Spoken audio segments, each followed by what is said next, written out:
ছোট থেকে বড় হয়েছি সবসময় একটা কথাই শুনে আসছি, আল্লাহ নাকি তার যে বান্দাকে সব থেকে বেশি পছন্দ করে তাকে নাকি আল্লাহ বেশি বেশি রোগ বালাই দেয়। জানি না কথাটা কতটুকু সত্যি, কতটুকু ভিত্তি আছে। হ্যালো এভরিওয়ান, আসসালামু আলাইকুম। কি অবস্থা সবার? প্রতিদিনের মতো নতুন আরেকটি ব্লগে সবাইকে ওয়েলকাম করছি। আশা করছি সবাই অনেক ভালো আছেন।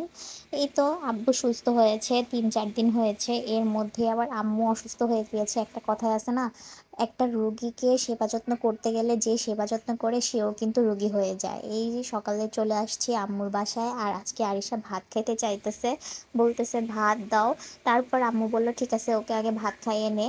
এখন এই যে ওকে বারান্দায় বসে বসে ভাত খাওয়াচ্ছে, আর আমার আম্মু দেখেন সেই আগের দিনের মতন হচ্ছে হাতে শুকানো শুটকিগুলো দিয়েছে শুকাতে। এখানে পুঁটি মাছ আর হচ্ছে চান্দা মাছ যেটাকে বলে সেটা ছিল। আর আমি এখান দিয়ে আরিশাকে খাওয়াচ্ছিলাম, আর এই বাসায় এই মহিলাদের কাজ দেখছিলাম। তারা কিন্তু সবাই একসাথে মিলেমিশে কাজ করে, এই জিনিসটা দেখতে আমার খুবই ভালো লাগে। আর তারপর তারকে খাইয়ে বারান্দা থেকে এসে দেখি তার নানির জায়গায় সে হচ্ছে বসে বসে দুষ্টুমি করছে। আম্মু ওয়াশরুমে গিয়েছে, আর এখান দিয়ে ও হচ্ছে এখানে বসে বসে দুষ্টুমি করতেছে। আম্মুও এত বেশি অসুস্থ হয়ে পড়েছে কালকে রাত্রে থেকে, একা একা উঠতে পারতেছে না, দাঁড়াতে পারতেছে না, কি একটা অবস্থা। আর বাসায় যেহেতু একা, তার জন্য হচ্ছে আমি আসছি। কারণ একজন লোক যদি এসে গেট নক করে, আম্মু উঠে খুললেও দিতে পারবে না, এরকম অবস্থা, এতটা অসুস্থ। তারপরে এই যে দেখেন আম্মু এখানে শুয়ে আছে, আর আরিশা হচ্ছে এই দিক দিয়ে দুষ্টামি করতেছে। তো আমি একটু ভিডিও করে নিলাম। তারপরে হচ্ছে আমি ওকে ওই রুমে রেখে আমার ভাইয়ের রুমটা গুছাতে চলে এলাম। ও সকালবেলা ঘুম থেকে উঠেই হচ্ছে চলে যায়, বালিশ কাঁথা কোনো কিছুই হচ্ছে একটু ঠিক করেও রাখে না। তো ওর রুমটা একটু গুছিয়ে দিলাম। হঠাৎ একটা লোক চলে আসলে তো ওর রুমটাতেই আগে বসে, তো দেখতে একটা খারাপ দেখা যায়। তারপরে এই যে দেখেন গোছানোর পরে এই হচ্ছে। আর এই পেন্টিংটা আমার কাছে এত বেশি ভালো লাগে, ভাবতেছি আমি যখন বাসা চেঞ্জ করব তখন আমিও এরকম একটা পেন্টিং বানিয়ে নিব। আর এই যে দেখেন ঘরটা গোছানোর পরে কিন্তু ঘরটা দেখতে অনেক বেশি সুন্দর লাগে। আর এলোমেলো ঘর কিন্তু দেখলেই আমার মাথা নষ্ট হয়ে যায়, বিশেষ করে বিছানার চাদর যদি থাকে এলোমেলো, তাহলে তো আমার একটুও ভালো লাগে না। আমি যে দিনের মধ্যে কতবার বিছানা গুছাই তা আমার সামনে যারা থাকে তারাই জানে।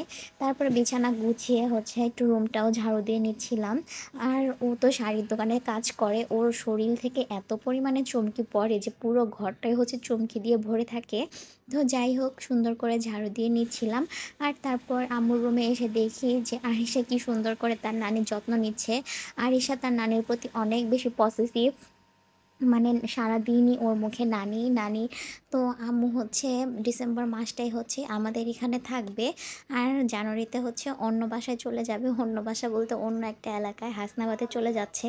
তো আমি আর আরিশার বাবা ভাবছি যে তখন আরিশা কিভাবে থাকবে। এমনিতে তো যখন যেতে চায় নানির বাসায় নিয়ে যাই, কিন্তু তখন চলে গেলে তো আমি আর নিয়ে যেতে পারবো না। এখন যেহেতু কাছাকাছি আছি, যখন ইচ্ছে করে চলে যেতে পারি, একটু অসুস্থ হলেও চলে যেতে পারি। যখন দূরে চলে যাবে তখন আর সেটা সম্ভব হবে না। তারপর আমি একটু আম্মুর চুলগুলো নেড়ে দিয়ে এখন একটু পানি গরম করার জন্য চলে আসলাম। আম্মুকে পানিটা গরম করে দিব, বললাম যে একটু গোসল করে নাও, তাহলে হয়তো ভালো লাগতে পারে। তারপর এই তো এখানে পানিটাও গরম দিয়ে দিলাম। আর আজকের ভিডিওটা এই পর্যন্তই। ভালো থাকবেন সবাই, আল্লাহ হাফেজ।